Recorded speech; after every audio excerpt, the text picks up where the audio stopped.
Welcome, traveler. Tonight, let your mind drift back through the tides of time. We will step aboard a vessel lost to history, the Mary Celeste, and follow the whispers of her forgotten voyage. Close your eyes, breathe slowly, and let the ocean carry you to sleep.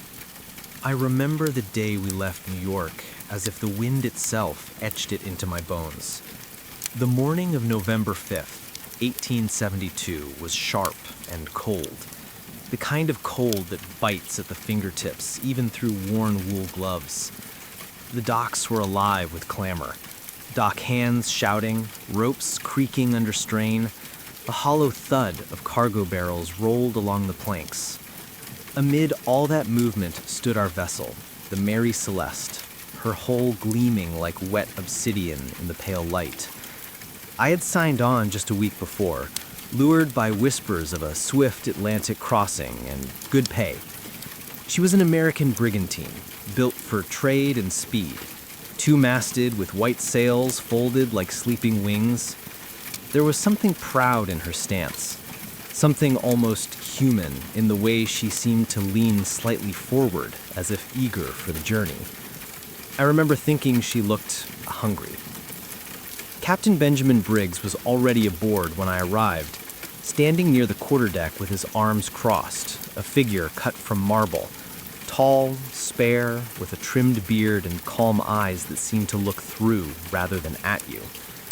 His wife Sarah stood beside him, a small gloved hand resting lightly on his arm, and their young daughter, Sophia, clutching her skirts, cheeks red from the chill.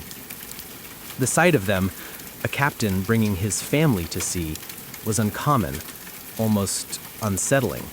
Ships were no place for children, yet there she was, peering up at the rigging with wide, curious eyes.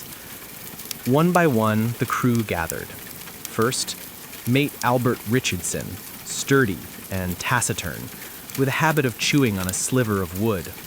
Second mate Andrew Gilling, young and restless, a man who laughed too loudly at nothing. The steward, Edward Head, all quiet efficiency and thin smiles. Seaman Volkert and Boz Loringsen, two Danish brothers built like oxen, speaking to each other in their quick, harsh tongue. And the cook, an old man named Boyce, who smelled perpetually of cloves and always seemed to be humming a hymn under his breath. Including myself, we numbered 10 souls. By mid-morning, the last of the barrels, 1,701 of them, all filled with raw industrial alcohol, were stowed deep in the hold, lashed tight with rope, and chalked with wood.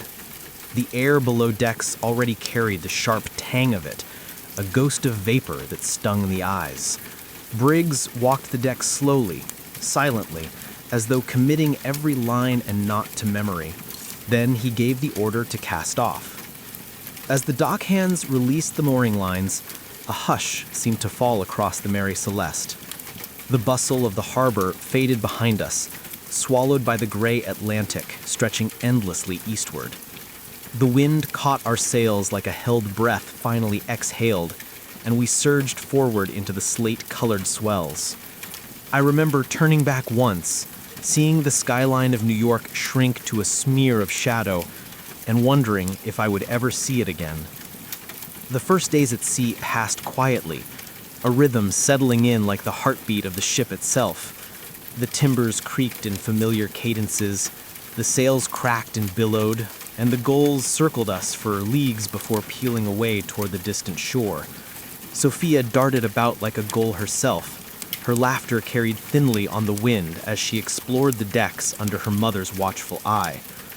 At night, when the watch changed and the stars burned cold and sharp overhead, I would stand near the bow and stare out over the black water. The sea at night is like looking into the hollow of the world. The moon painted the waves with liquid silver, and the Mary Celeste cut through them like a ghost, silent except for the whisper of water against her hull. Sometimes I thought I could hear something beneath that whisper, faint, rhythmic, like the pulse of some vast creature sleeping far below. The weather held fair. Each day, the sky unfurled in a hard blue dome, the sun glaring like a polished coin. The air tasted of salt and distant rain. Yet, in that brightness, a tension began to settle among us, subtle at first, like a shadow seen from the corner of the eye. It started with small things, tools misplaced, coils of rope left unknotted that no one admitted to touching, a faint knocking from somewhere in the lower hold at night, steady and hollow, though when we searched with lanterns, the barrels lay motionless in their racks. Richardson dismissed it as the shifting of the cargo, the natural flecks of wood on water, but I saw how his eyes flicked toward the companionway afterwards, how his jaw tightened. One night, perhaps a week into the voyage, I woke from my hammock to find the air in the berth unusually cold. Not the damp chill of the sea, but something sharper, like the breath of an open cellar. The lanterns had all gone out, though no draft stirred. From somewhere forward came the sound of someone humming, soft and tuneless. Thinking it was Boyce, the cook, I padded barefoot along the passage, calling his name under my breath. The humming stopped the moment I spoke. The silence that followed was so complete I could hear the blood moving in my ears. I reached the galley and found it empty, the coals in the stove long dead. The deck above creaked faintly, as though someone walked there, slow, measured steps. Yet when I climbed up, the watch was alone at the helm, and he swore no one else had passed. I told no one. Out here, men cling to reason like driftwood. Talk of shadows or whispers could fracture a crew faster than a storm. As we moved farther into the open Atlantic, the world seemed to grow larger and emptier all at once. Days passed where the horizon was a perfect, unbroken circle, the sky so wide it felt like we sailed inside the eye of God. Time blurred. We woke, worked, slept, woke again. Faces became pale from salt spray, hands calloused and cracked. Sarah kept mostly to their small cabin, emerging only to walk the deck at dusk, when the light softened and Sophia could be seen spinning circles near the mainmast, her giggles skipping like stones across the water. Captain Briggs grew quieter. Not stern, he had always been a fair, even gentleman, but withdrawn, his gaze lingering on the compass as though doubting it. Once, at noon, I saw him staring at the sea with an expression I could not name, his lips moving as if speaking to someone I could not see. When he caught me looking, he merely nodded and turned away. That night, the wind shifted suddenly. It came from nowhere, cold and violent, snapping the sails and driving spray over the bow. We scrambled to reef the canvas, shouting over the roar as the Mary Celeste heeled hard to starboard. For a few long minutes, it felt as if the ocean itself had risen against us. Then, as quickly as it had come, the wind died. The sea flattened to glass. Not a breath stirred. The stars hung above like frost. We stood there, soaked and panting, unsure what we had just witnessed. Even the gulls had vanished. Boyce crossed himself and muttered something about old spirits that walked the sea between breaths of wind. Richardson barked at him to get below before his superstition spread. Yet as we coiled the wet lines in silence, I noticed everyone avoiding the dark water with their eyes. In the days that followed, the Mary Celeste sailed on under a sky that seemed too wide, a sea too calm. The air was unnaturally still. The canvas hung limp, stirring only with the slow roll of the swell. Our speed dwindled, and with each passing day, something unseen pressed heavier on us, like the weight of a deep ocean trench. Men began to speak in whispers without realizing it. Conversations halted when someone entered the room. The Danish brothers kept to themselves, faces drawn.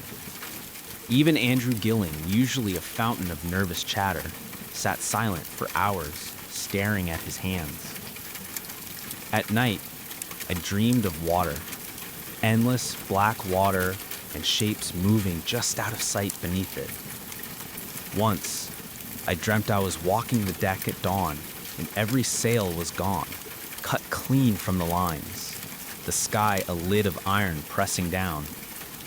When I woke, my mouth tasted of salt, and my hands ached as though I'd been gripping the rail for hours. Still, the captain said nothing. Each morning he stood at the binnacle, reading the compass, consulting his charts, noting our position in his log in a precise, careful hand. His calmness had once reassured us. Now it seemed almost unnatural, like a mask. And then came the goal. It was near sunset, the horizon smeared in bands of gold and violet, when a single white gull appeared out of the emptiness and settled on the bowsprit. It was thin, ragged, one eye gone, the socket a black pit. It did not move as we approached, did not blink, just stood there, staring at us with its one dull eye. Sophia pointed at it and said softly, "It's watching." Her mother pulled her away. When I looked again, the gull was gone. No one had seen it fly. That night I could not sleep. The ship was too silent, the kind of silence that presses against the eardrums. I lay awake listening to my own breath until, faintly, I heard it again. That slow, hollow knocking from the hold, as if something inside the barrels was trying to get out. This time I got up, took a lantern, and made my way down alone, the wood cold under my bare feet. The air in the lower deck was damp and sharp with alcohol fumes. My light danced over the rows of barrels, the lashed down cargo shifting gently with the roll. Nothing moved. Then, just as I turned to climb back up, the lantern flickered and went out. The darkness was total. In it, I thought I heard a whisper, my own name spoken, softly, close enough that I felt the breath of it against my ear. I ran. I don't remember climbing the ladder, don't remember bursting onto the moonlit deck, gasping, hands shaking. The night watch stared at me, startled, but said nothing as I stood there trembling, staring down at the black water curling past the hull. Something had spoken my name, and the Mary Celeste sailed on, silent and empty. The days bled together after that night. The sky turned the color of tarnished steel, and the horizon seemed to draw closer, hemming us in. The wind came in fitful sighs, barely enough to keep the sails from collapsing. We drifted eastward in halting, reluctant movements, like a sleepwalker crossing a frozen floor. Captain Briggs said nothing of the silence that had settled over the crew. His entries in the log remained neat and clinical. Barometric pressure, coordinates, wind speed, as though facts could hold back whatever unseen thing had begun creeping into the seams of the ship. I watched the men closely. They had stopped laughing. Even small talk evaporated. The clatter of tools, the thump of boots on deck, all seemed muffled, as if the air itself had thickened. At meals, we ate quickly and in silence. No one lingered.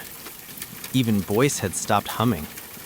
He only crossed himself before and after each meal, his eyes fixed somewhere far away, beyond the planks of the galley. At night, the knocking in the hold returned, always soft, always steady. 3 beats, a pause, then 3 again. I lay rigid in my hammock, counting the spaces between, waiting for it to stop. Sometimes I thought I heard faint sloshing, as though the barrels had come loose and were shifting. Yet when we checked them in the morning, they were still lashed down tight. One night, the Danish brothers went down to the hold together to investigate. They returned pale and silent, speaking to no one. From that day on, they carried knives tucked into their belts, even while they slept. The air grew hotter despite the gray skies, a damp, feverish heat that made our skin slick and our tempers raw. Tempers flared over nothing. A misplaced coil of rope, a dropped wrench. Gilling snapped at Richardson during the midday watch, and Richardson struck him across the mouth without a word. Gilling said nothing, only wiped the blood from his lip and stared at the deck as though it were whispering to him. Sarah stopped appearing on deck with Sophia. I glimpsed her once at their cabin door, her face pale and drawn, eyes ringed with sleeplessness. She said nothing, only closed the door softly when she saw me looking. I wondered if she too heard the whispers in the timbers at night. Then came the fog. It rose out of the sea like something alive, rolling over the waves in low coils. By dawn, it had swallowed the world. The water, the horizon, the sky, all dissolved into a shifting gray wall. The air was so wet it clung to the lungs. Sound became strange and close. The creak of the rigging muffled, the footsteps of men swallowed almost before they were made. We rang the ship's bell every half hour to warn off unseen vessels, though I could not imagine anything else living in that colorless void. The world had shrunk to the length of the deck and the height of the masts. Beyond that, nothing existed. It was in this fog that Richardson vanished. He had taken the dawn watch at the helm. When I came up to relieve him, the wheel was unmanned, spinning slowly under its own slack. The sea was flat, the sails limp. There was nowhere for him to have gone. We searched the deck, the rigging, even the water, leaning out over the rails until our chests pressed the wood. Nothing. No splash had been heard, no cry. His oilskin coat still hung on its peg by the companionway, dry. His boots were gone. We stood there staring at the wheel as the fog coiled around our ankles. Briggs ordered a second search, but his voice was hoarse, strained. I saw his hand tremble as he tightened the line of his cravat.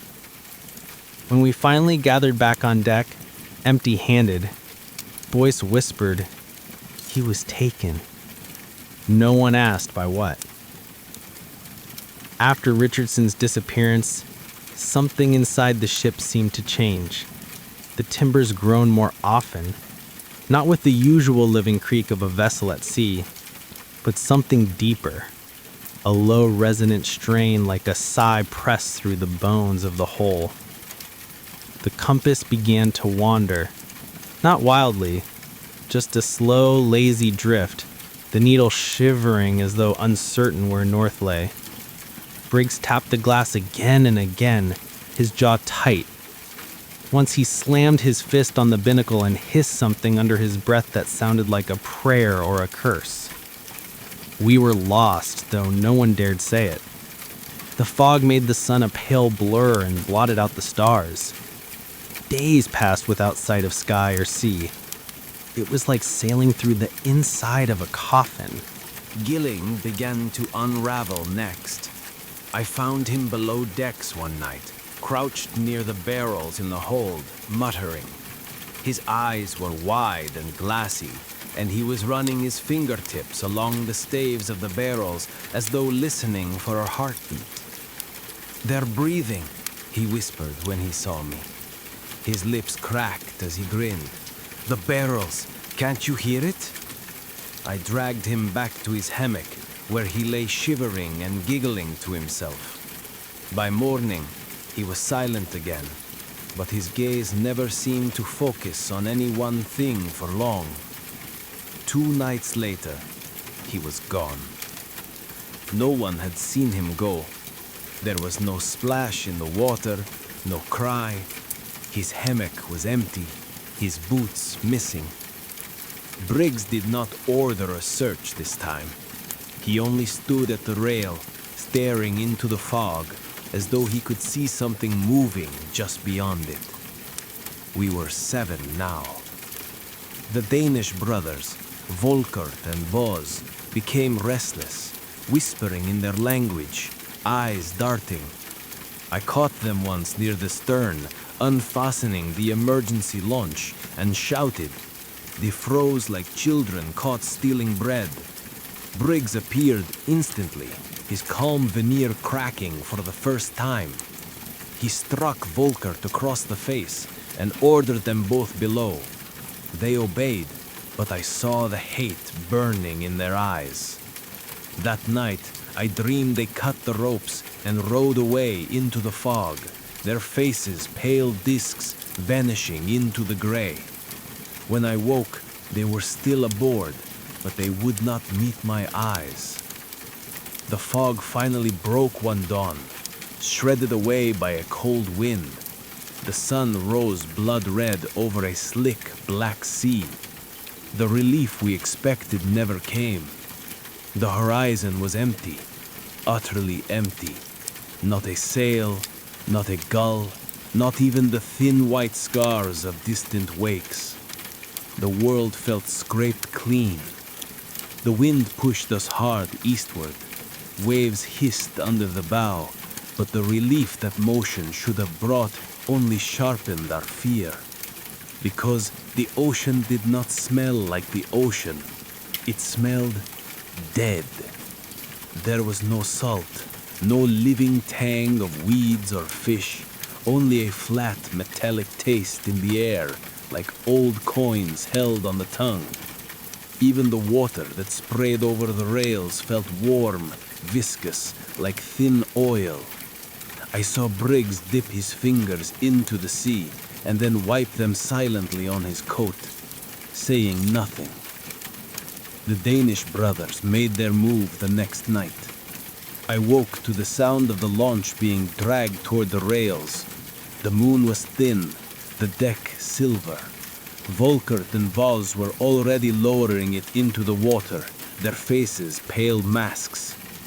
Briggs appeared like an apparition, pistol in hand, his raw voice a snarl I had never heard from him before.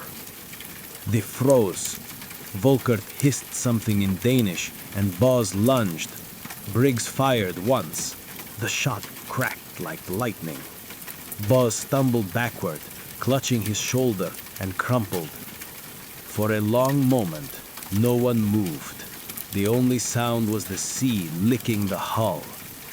Briggs lowered the pistol and ordered Volkert to drag his brother back below. The launch remained half-hanging in its davits, dripping. In the morning, both brothers were gone. No blood, no body. Only the pistol, rusted overnight, as though it had lain at the bottom of the sea for years. There were 5 of us left: Briggs, his wife and child, the steward Head, Boyce, and me. The ship was utterly silent now, as though the wood itself were holding its breath. The sails strained in the wind, but made no sound. Our boots thudded dully on the planks. Even speech seemed swallowed before it could fully form. Head began to cough constantly, a dry, rasping sound. He claimed the air was poisoned, that the barrels were leaking fumes. He tied a rag over his mouth and refused to go below decks again. Boyce stopped eating. He only stood at the rail for hours, staring down into the black water as though something there were calling to him. Sophia stopped speaking altogether. That night, the stars vanished. The sky turned the color of pitch, so dark the masts disappeared against it. The water glimmered faintly with pale green sparks. Phosphorescence, we told ourselves, though none of us had seen it so bright, so constant. It was like sailing through a sea of drowned stars. As we stood on deck, staring, the knocking began again, louder now, echoing up through the hull like the beating of some vast, slow heart. It did not stop. Not for hours, not even when we stuffed our ears with cloth. It went on and on until we thought we would go mad. By dawn, the sky was gray again, the sea calm, the knocking gone. Head was gone too. His hammock hung empty, swaying gently, though no wind stirred. His boots were still there, his coat. And on the deck near the rail, a single wet footprint leading nowhere. We were four. Briggs stood unmoving at the helm for the rest of the day, his wife clutching Sophia near the cabin door, eyes hollow. Boyce disappeared below and did not emerge even for meals. The ship was dying. I could feel it. Not rotting or breaking, but withdrawing, like a living thing curling inward to hide its heart. I wondered then if the Mary Celeste had ever been just one sail at all, or if she had always been something else. Night bled over the deck like ink spilled in slow motion. The sky was a single black pane, starless, moonless. The sea lay flat as molten glass, reflecting nothing. Even the usual creak of the timbers was gone. The silence had weight now, pressing on our ears, making every breath sound too loud. We were four of us left. Briggs at the helm, Sarah clutching Sophia near the cabin door, and Boyce somewhere below. I had stopped asking where. We spoke little, not because we chose silence, but because words seemed to dissolve as soon as they left the tongue. The ship had become a hollow shell of itself, a drifting coffin, and we its rattling bones. I remember the smell, not of salt or tar, but of earth, wet, black earth, as though the sea beneath us had turned to soil. It clung to the back of my throat. Sarah gagged at it, clutching Sophia tighter. Briggs stared forward like a carved figurehead, his hands locked on the wheel. Then came the wind, a single breath of it, cold as stone, sweeping the deck from nowhere. It rattled the loose lines, and for the first time in days, the sails stirred. Briggs blinked as if waking from a trance, and in that blink, Sarah screamed. I spun. The deck was empty. The scream still echoed, but she was gone. She and the child both, as if snatched clean out of the air. Her shawl still fluttered on the deck where she'd stood. The door to the cabin was ajar, swaying slightly. Inside, nothing. No splash, no cry, just absence, so complete it made my teeth ache. Briggs sank to his knees. His hands shook, then clenched into fists on the boards. I took one step toward him and froze. The knocking had returned. Not from below this time, but from the masts, from the very air, sharp, deliberate, like knuckles on hollow bone. 3 beats, a pause, 3 again, louder and louder until the wood seemed to vibrate underfoot. Then it stopped, and the sails fell slack. Boyce emerged from the companionway like a ghost. His eyes were wide, fixed on nothing. He walked past me without a word, past Briggs still kneeling, and climbed the rail. Boyce! He didn't even look at me. He stepped off. No sound, no ripple. The sea did not take him. It opened, and he was gone. Briggs let out a noise that wasn't quite a shout, not quite a sob. He lurched to his feet and ran to the helm. The wheel spun loosely, though no wind touched the sails. He gripped it anyway, staring ahead as if something waited on the horizon. I stood rooted to the planks. We were two now. Hours passed, or maybe minutes. Time had lost its shape. The air thickened, heavy and wet, and faint green sparks began to bloom across the black water. They pulsed in slow rhythm, like the heartbeat of something vast below. Briggs began to laugh, a dry, broken laugh that scraped the silence raw. He looked at me over his shoulder. His eyes were not his eyes anymore, pale luminous, reflecting that green glow. "She's awake," he whispered. The ship groaned, a long, low sound like breath drawn through ancient lungs. The deck lurched under my feet. The sails shivered, though no wind touched them. The water around us began to swirl, slow and deliberate, forming a wide black gyre flecked with cold green fire. Briggs released the wheel and spread his arms. "She wants her crew." He stepped backward into the darkness behind the helm. There was no splash. I was alone. Alone on the dead sea, on a hollow ship that pulsed beneath me like something alive. The green sparks climbed the hull now, tiny veins of light crawling the planks, seeping into the wood. The compass spun slowly, lazily, as though it had given up pretending there was direction at all. The knocking started again, this time from everywhere. The rails, the masts, even the air itself. My skull ached with it. I staggered, clutching the rigging, the sound beating through my bones. Then, silence. A silence so complete it swallowed my heartbeat. I turned, and the deck was empty. The wheel spun. The sails hung. The seas stretched flat and black to the horizon. And I knew then that I would not be leaving this ship. No one would. I do not know how long I drifted. Time had dissolved into the black water, each day indistinguishable from the last. The ship moved as if guided by its own will.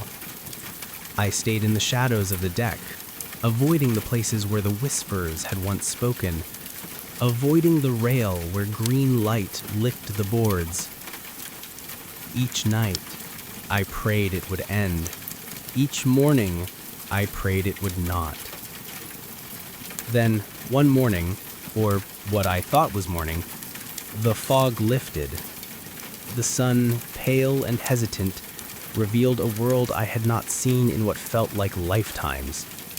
A vessel appeared on the horizon, small at first, then growing with each heartbeat. The Dei Gratia, cutting through the waves like a living thing. I ran to the rail, shouting, waving, hoping. But the voice that should have carried across the sea did not reach them. My hands were empty, trembling. From the distance, I could see them notice the Mary Celeste. A boat lowered, men leaned over the rails, pointing, and then they boarded. The ship was found. Empty. No crew, no women, no child. Not a trace of struggle. Everything in place. The cargo untouched, the log intact, personal belongings laid neatly. It was as if the human element of the Mary Celeste had evaporated. The sailors of the Dei Gratia could not comprehend it. They searched below decks, called out names, shook the rigging. Nothing. No footprints, no signs, no whisper. And I could not show myself. I slipped beneath the hatch, under the shadows, unseen. I had been touched by the void that claimed the others. I had heard it, felt it, and yet somehow lingered. A watcher. A fragment of the ship's last night. I am the memory of those who vanished. Even now, when the wind is just right and the sea lies still under a black sky, I feel the pull. I feel the whispers in the wood, the low hum beneath the deck. Some nights I know I could call them back. The world wants to know what became of Captain Briggs, his wife Sophia, and the crew. The theories are endless. Pirates, mutiny, storms, explosions, sea monsters, spirits. I am here to tell you, none of it touches the truth. The Mary Celeste moves to a rhythm older than men, older than the ocean itself. She carries her crew beyond sight, beyond sound, into a place where even the bravest cannot follow. And sometimes, when you sail alone, late at night, far from shore, you might hear a whisper on the wind, the faint creak of wood in motion, and a low knock from somewhere deep below. 3 beats, a pause, 3 again. The ship is not empty. Not really. It is waiting. The waves are calm now, the lanterns are dark, and the Mary Celeste drifts quietly beyond the horizon. May her mystery guard your dreams tonight. Thank you for joining this journey through time. Sleep well, and until our next tale, good night.